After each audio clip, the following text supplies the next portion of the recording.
This morning, I want us to go on a little bit of a journey. I want us to do a little bit of thinking and a little bit of reflecting. Most of us, at some point in our life, can remember an accomplishment that we've made. Whether it's graduating from school or graduating from anything, getting a certificate, completing a task, and feeling accomplished, feeling that we have done something, we've completed something. But I know for me, with the various graduation speeches that I've heard and various other speeches that I've been part of, is I can remember the person always standing up behind the podium and saying, let us not forget about who helped you get here today.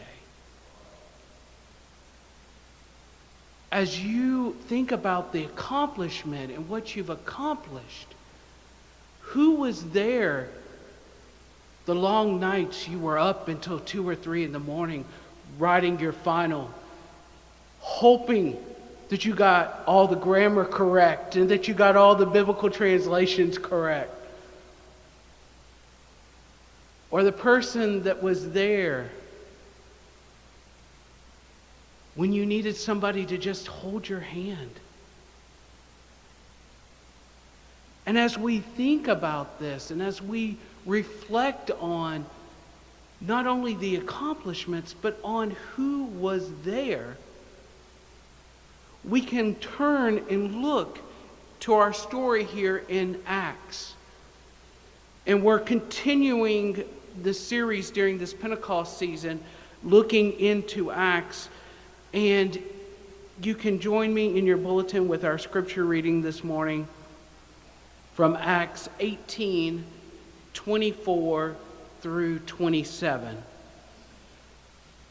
Now there came to Ephesus a Jew named Apollos from Alexandria.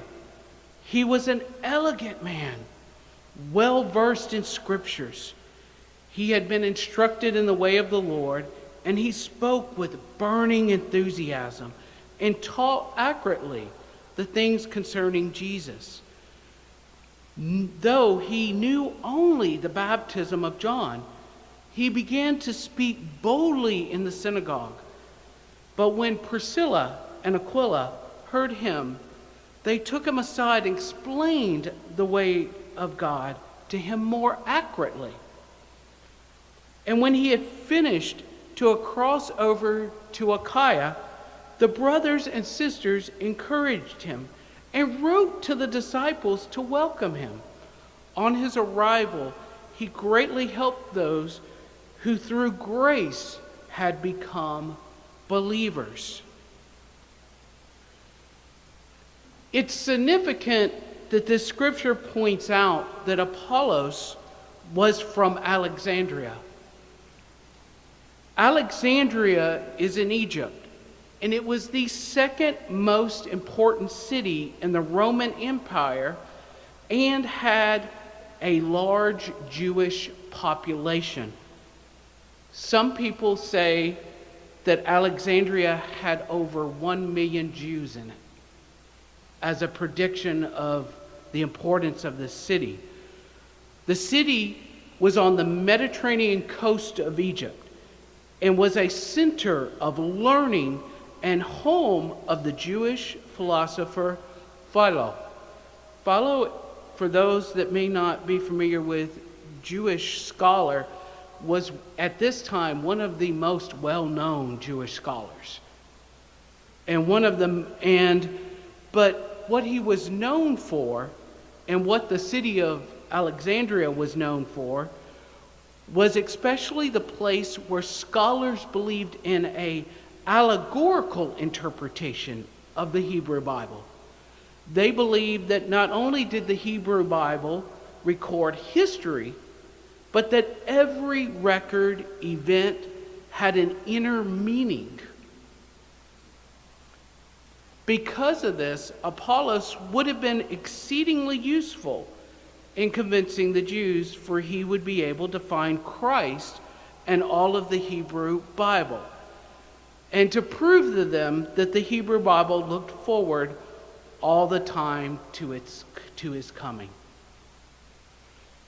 And I really want to focus on, because I know that this passage has been used a whole lot for evangelical evangelism, but I want to think about and focus on this scripture about Alexandria and this part of Alexandria with the fact of finding connection through scripture, about finding an inner meaning through the scripture, not necessarily about evangelism, but how do we as a community connect with that scripture?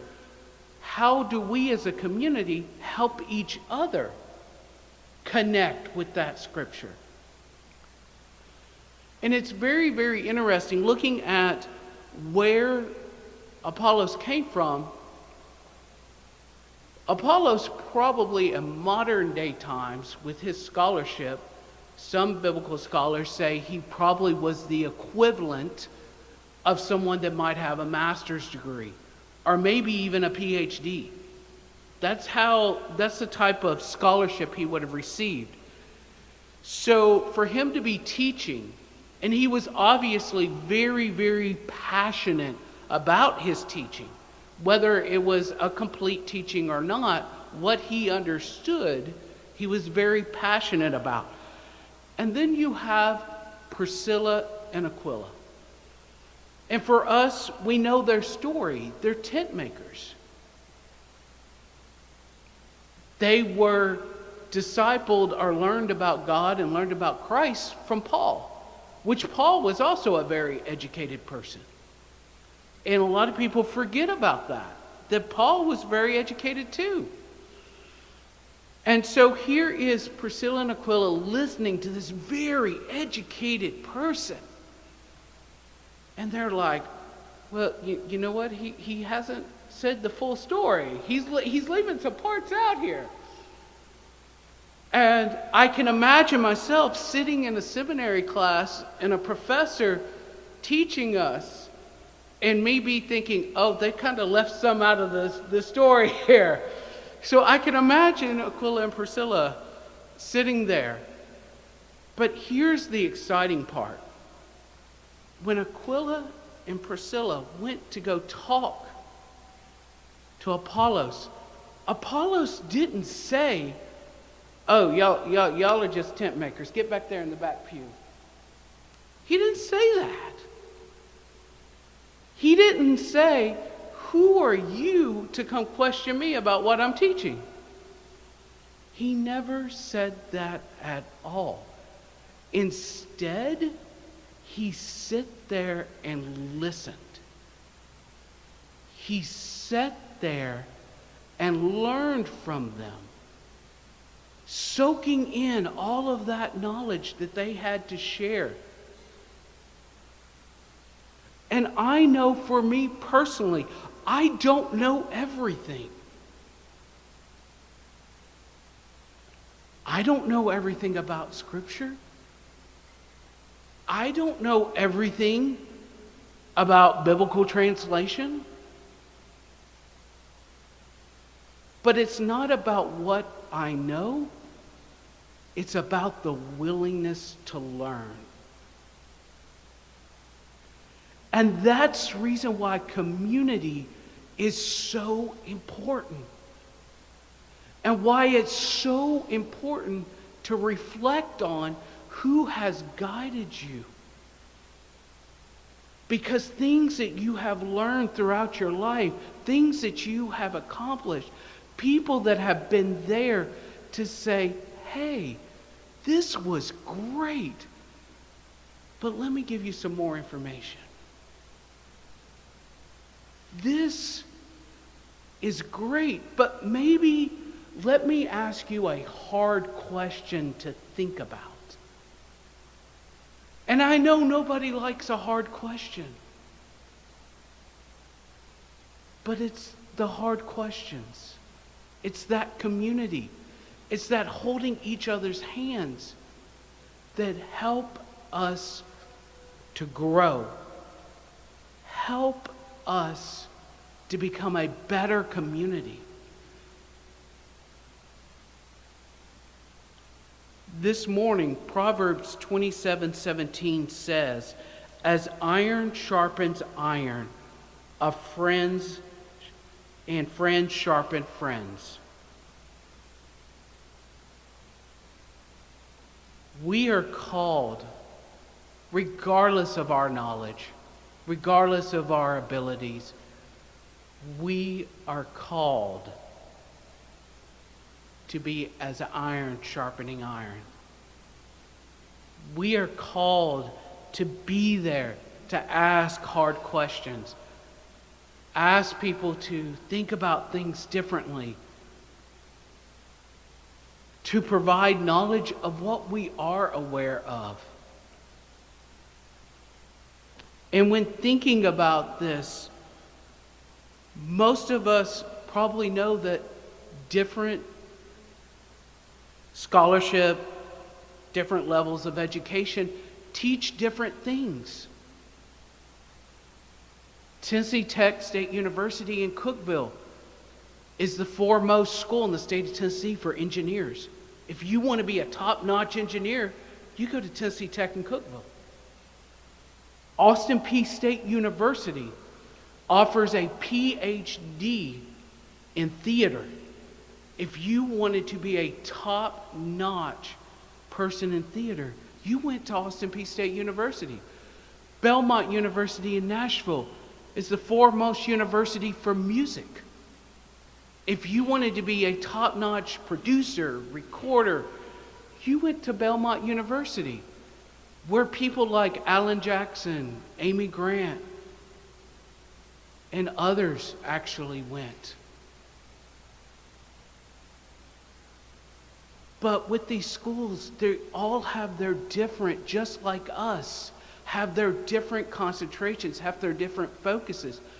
But when you put it all together and form one community, we each build from each other's gifts and talents and abilities. The Spirit leaves us with 3 simple questions. And I want to end this morning with us thinking about these questions and how we would answer these questions. Who has sharpened your faith? Who are you helping to grow? And are you still wanting to learn? We are called to use our gifts to uplift one another, creating a church where every voice is valued, every person can flourish, and God's justice, grace are made visible. Let us be a community of uplifting one another, and let us be a community of learning. This has been God's message for God's people.